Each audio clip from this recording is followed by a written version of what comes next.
This video topic is 3 horrifying true gaming horror stories.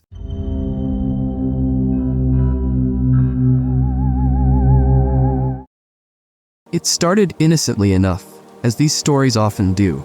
A teenager named Ethan, obsessed with the original Pokemon Red and Blue games, wanted to relive his childhood. After searching through second-hand stores, he stumbled upon a Pokemon Red cartridge at a flea market. It was cheap, too cheap for its excellent condition, and something about it seemed off. The seller didn't say much. He barely made eye contact, muttering something about bad memories, before pushing the game into Ethan's hand. Ethan thought nothing of it. Back home, he eagerly blew the dust off his old Game Boy and inserted the cartridge. For the first few hours, the game played perfectly fine. It was nostalgic, battling trainers, catching Pokemon, and exploring Kanto. But then, after entering Lavender Town, the glitches began. The music was distorted like a slowed-down version of the eerie Lavender Town theme, and the screen flickered faintly, making Ethan squint. Initially, Ethan brushed it off as a minor glitch. After all, this was an old game, likely worn from years of use. But then the game began to act stranger. His Pokemon would randomly faint during battles without explanation, their health dropping to 0 with no attack from the opponent. Text boxes appeared with nonsensical strings of letters and numbers, or worse, complete gibberish that made him feel uneasy, as though the game was trying to communicate something it shouldn't. He finally noticed something even more disturbing. His trainer sprite seemed to change slightly every time he looked at it. At first, it was just subtle. But after an hour of playing, his trainer had become visibly pale, with what looked like dark circles under his eyes. The in-game dialogue, too, had shifted. NPCs would mention things like, "Do you hear the whispers? And it's coming for you." It was unnerving, but Ethan was hooked, desperate to see how far the glitch would go. That night, Ethan had a dream. In it, he was walking through Lavender Town. But it wasn't the pixelated town from the game. This was disturbingly real. He could feel the cobblestones under his shoes, the chilling wind that passed through the town's cemetery, and the oppressive silence of the place. In the center of the town was the Pokemon Tower, looming far higher than it did in the game, its shadow stretching across the entire landscape. Inside the tower, he saw the graves of Pokemon. But instead of gravestones, there were black screens, like the ones in the game when a Pokemon faints.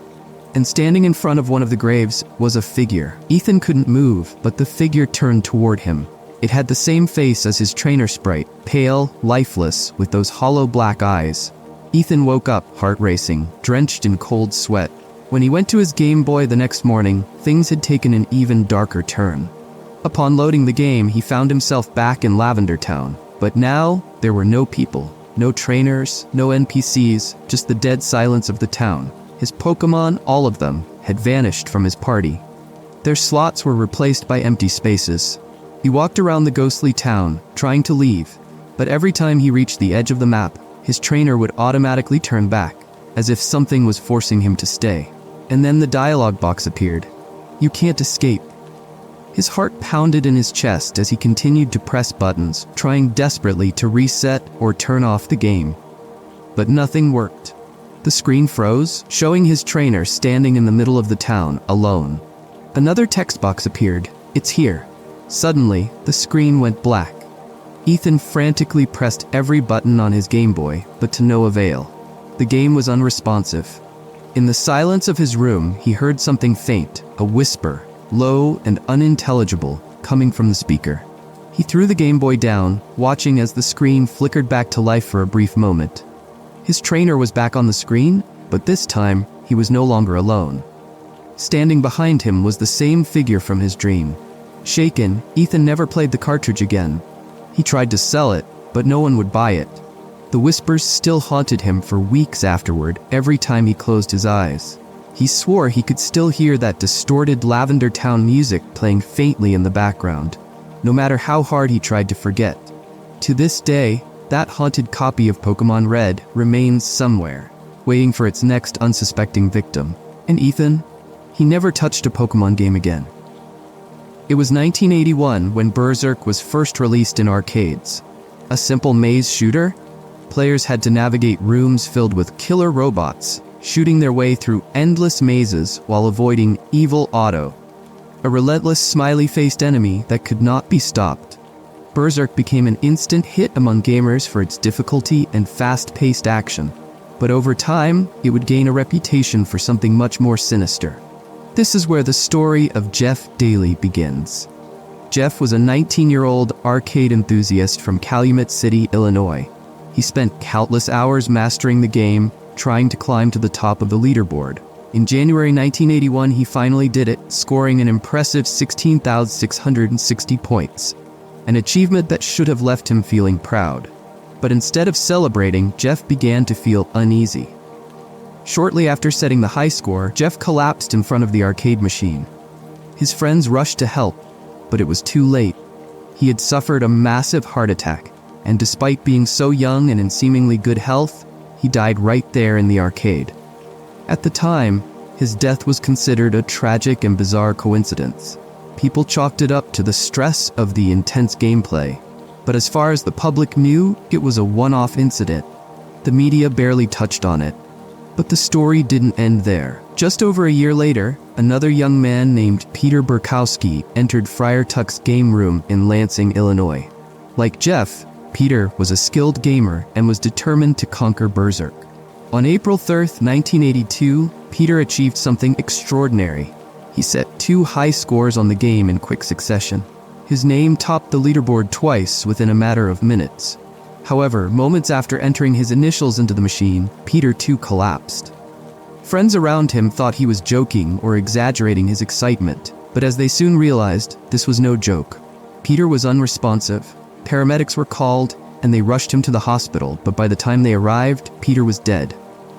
The cause? A heart attack. He was only 18 years old. 2 deaths, nearly identical circumstances within a year of each other, both linked to Berserk. News of Peter's death began to spread, and suddenly, whispers of the cursed game started circulating among the gaming community. Was it the intensity of the game that caused the deaths? The stress and adrenaline rush that came from dodging Evil Otto? Or was there something far more ominous at play? Some began to wonder if Berserk was more than just an arcade game. Could there be something within its code? Something that pushed players beyond their limits? The fact that both players had just achieved new high scores added to the mystery. It wasn't just about playing the game, it was about reaching a certain level of success, and then paying the ultimate. Arcade regulars grew wary of Berserk. Some refused to play it at all, while others found themselves drawn to the challenge, curious to see if the stories were true. Was it just a bizarre coincidence, or could the game somehow be linked to the deaths? Psychologists who examined the case speculated that the deaths were due to the extreme stress and heart-pounding tension caused by the gameplay. Berserk was fast, demanding full attention and quick reflexes. The constant fear of being chased by Evil Otto, the pressure to shoot robots before they shot back, and the relentless pace could easily cause someone's heart to race uncontrollably. But even so, the odds of 2 young, seemingly healthy men dying under nearly identical circumstances was almost impossible to ignore. To this day, no one can definitively say what caused those fatal heart attacks. Was it simply bad luck and an unfortunate coincidence? Or was Berserk responsible? What's certain is that after those deaths, Berserk never felt the same. Players who knew the story would swear that after crossing a certain score threshold, the game itself felt more malicious, as if something within it was waiting, watching. Perhaps Evil Otto wasn't just a pixelated enemy after all. Maybe he represented something much darker, an entity within the game that didn't just want to kill your avatar, but had its sights on you. Some of the original Berserk cabinets are still around today, sitting in old arcades and collectors' homes. People still play the game, unaware of its deadly history, and its mysterious legacy continues to haunt those who remember the deaths. Who knows?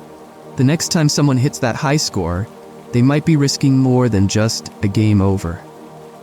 The legend of Polybius is one of the most enduring and disturbing in the gaming world. But unlike the other stories, this one has a foundation in reality that makes it all the more chilling. The story goes that in the early 1980s, arcade goers in Portland, Oregon, began noticing a new game machine among the rows of Pac-Man and Asteroids cabinets. This game was different. Titled Polybius, it was a simple-looking machine with a black exterior and minimalistic design. Players who tried it reported that the gameplay was mesmerizing, hypnotic even. It was addictive in a way that other arcade games of the time were not. At first, everything seemed normal. Players lined up to play Polybius, and word spread that it was one of the most challenging and engaging games in the arcade. But soon after, strange things began to happen. People started experiencing side effects from playing the game. Headaches, nausea, even amnesia. Some players reported terrifying nightmares and insomnia, while others felt an overwhelming sense of anxiety and dread whenever they weren't playing. But the most alarming incidents were the ones involving seizures.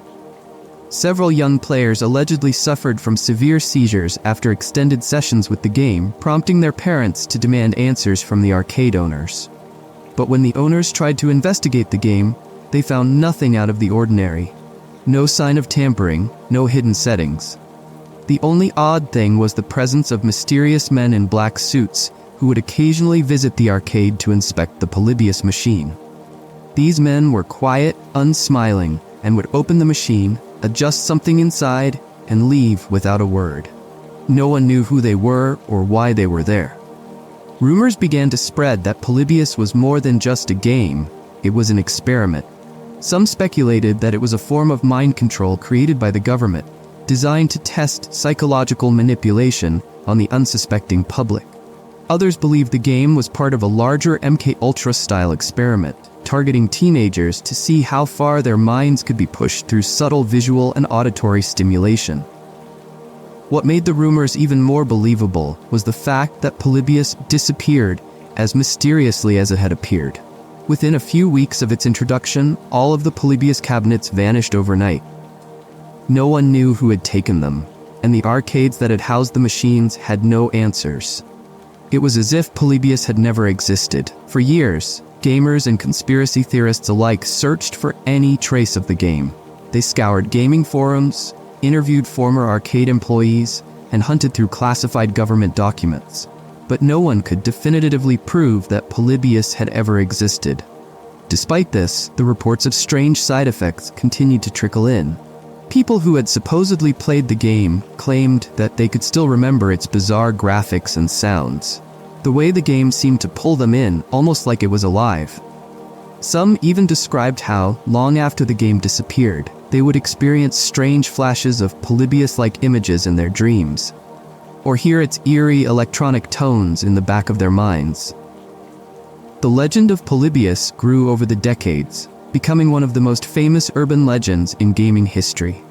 But what makes it truly unnerving is that, unlike most urban legends, there are threads of truth buried within it. In 2006, a man named Stephen Roach came forward, claiming that he had been involved in the development of Polybius as part of a small, secretive company. According to Roach, the game was originally intended as a psychological experiment designed to treat addiction, using subliminal messaging embedded within the game's code. However, the project went terribly wrong when they realized that the game's intense visual and auditory stimuli were causing players to suffer from serious side effects. Roach's claims reignited the debate over Polybius. Some believed him, thinking his explanation fit perfectly with the stories of mysterious government involvement. Others dismissed him as another internet hoaxer. But Roach insisted that the game had been pulled from arcades after just a few weeks due to the health risks it posed, and that the project had been quickly shut down. To this day, no one has been able to locate a surviving Polybius machine or a ROM file of the game. Some believe it's out there, hidden in the hands of collectors or stashed away in a government warehouse. Others think it never existed at all. And the stories of Polybius are nothing more than a well-crafted hoax that took on a life of its own. But for those who were there in the arcades of Portland in the early 80s, the memory of Polybius still lingers. Whether it was a real game or just the product of collective imagination, the strange incidents surrounding it have left an indelible mark on gaming history. And if you ever hear about an old arcade cabinet labeled Polybius, you might want to think twice before you give it a try. And if you dare, don't forget to subscribe to Mr. Spooky's channel for more spine-chilling stories. Until next time, stay safe.